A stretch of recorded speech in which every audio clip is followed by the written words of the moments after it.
Vous avez dit qu'il y avait entre 6 000 et 8 000 malades en France. Je m'étonne d'abord du degré d'imprécision pour une maladie qui cible quand même si peu de malades. 2 000 malades, ça me semble beaucoup. Qu'est-ce qui explique cette imprécision? Et deuxièmement, avec les nouveaux malades, est-ce que l'âge d'apparition de la maladie est plus précoce ou est-ce qu'il y a une moyenne qui est établie? Et ensuite, la deuxième partie de ma question concerne le délai entre les premiers signes et puis le diagnostic réel, enfin effectif de la maladie. Merci. Alors, il y a plusieurs aspects. Sur la deuxième partie de la question, il y a des progrès qui ont été quand même faits, on va dire, ces dernières années. Et entre le premier symptôme fonctionnel et le moment où le patient est diagnostiqué avec la maladie, on peut considérer qu'on est entre 8 et 10 mois, alors qu'on était à plus d'un an auparavant. En sachant que c'est uniforme dans tous les pays du monde, hein. C'est clair que si on débute sa maladie par des signes dits bulbaires, la consultation ORL est préconisée par le médecin généraliste plus précocement et les ORL nous envoient les patients pour le diagnostic plus rapidement. Quand on débute par une atteinte qui est très distale au niveau d'une main, par exemple, souvent c'est pris à tort pour un problème tronculaire avec une atteinte du nerf médian, donc il y a la consultation avec le rhumato, enfin les choses traînent un peu. Et c'est vrai qu'en moyenne, on peut dire qu'on est entre 8 et 10 mois. En ce qui concerne la pseudo-imprécision, et qui est la fourchette entre 6 000 et 8 000, on peut considérer que les centres français, on a une base nationale hein, qui collige tous les patients. On peut considérer qu'on suit à peu près 85% des patients atteints de cette maladie dans les centres experts SLA.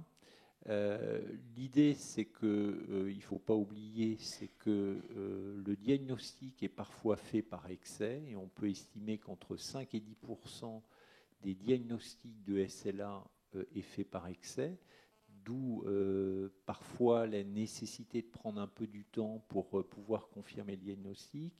La deuxième chose, c'est qu'on n'a pas de registre qui est à l'échelle nationale, donc on travaille là-dessus.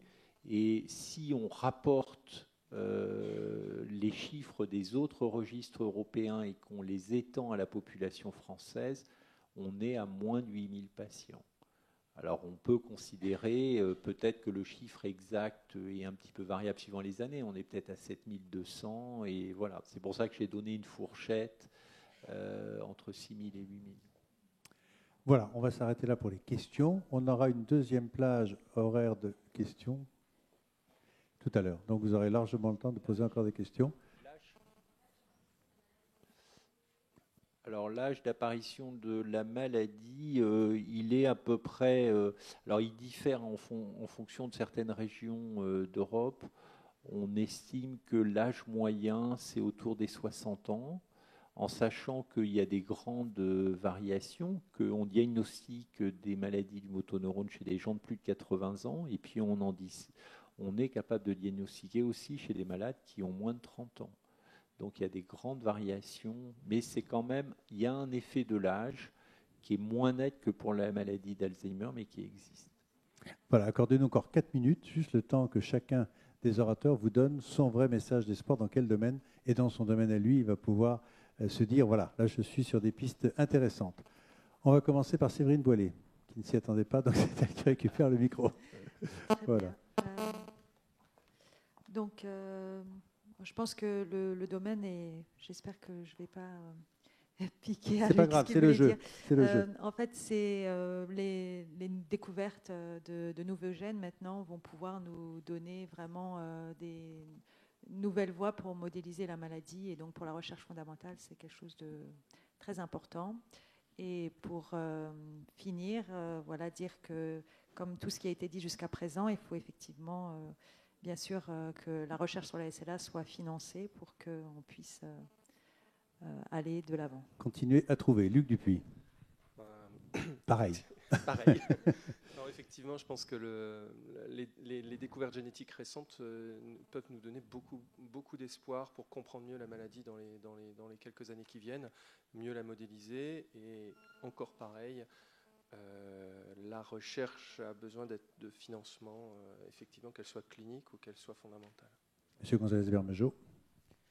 Je suis un tout petit peu plus loin. Moi, depuis que j'ai commencé à travailler sur le handicap, j'ai un objectif, l'homme bionique presque, mécanique. Et voilà, du point de vue, on a commencé par la respiration, et voilà, et je vois même dans cette salle des gens qui respirent grâce à nos appareils. C'est un gros progrès. On a un calendrier avec 2006 et premiers résultats d'un nouvel appareil, mais l'avenir, je le vois bien avec une compensation du handicap par des nouveaux outils, et ça c'est quand même très important. Donc moi je ne servirai pas à guérir la maladie, mais au moins à la suppléer. La technique. Philippe Coratier, le mot de la fin.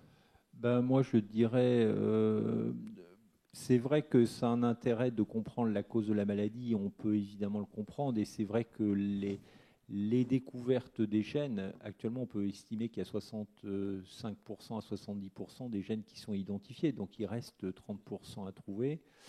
L'idée, c'est que ça puisse représenter des modèles. Moi, il me semble qu'en dehors, évidemment, de ces modèles, il y a tout un travail encore à faire dans la compréhension de tous les facteurs qui influencent le pronostic.